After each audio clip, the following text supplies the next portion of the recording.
After Jesus' baptism, the Spirit led him into the desert, where the sun beat down on him day after day, and the hot wind blew the sand into his eyes and into his face.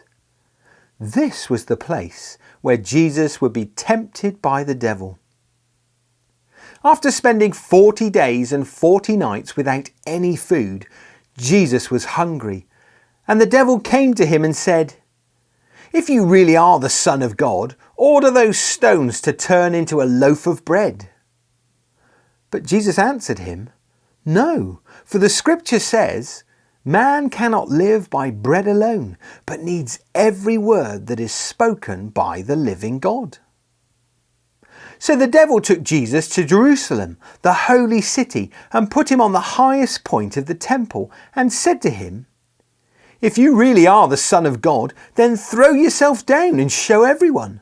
For it says in the scriptures that God will order his angels to take care of you and hold you up with their hands so that not even your feet will be hurt on the stones."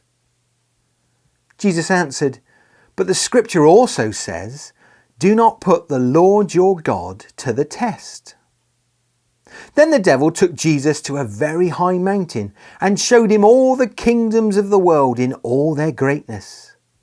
"All this belongs to me," the devil said, "and I will give it all to you if you kneel down and worship me."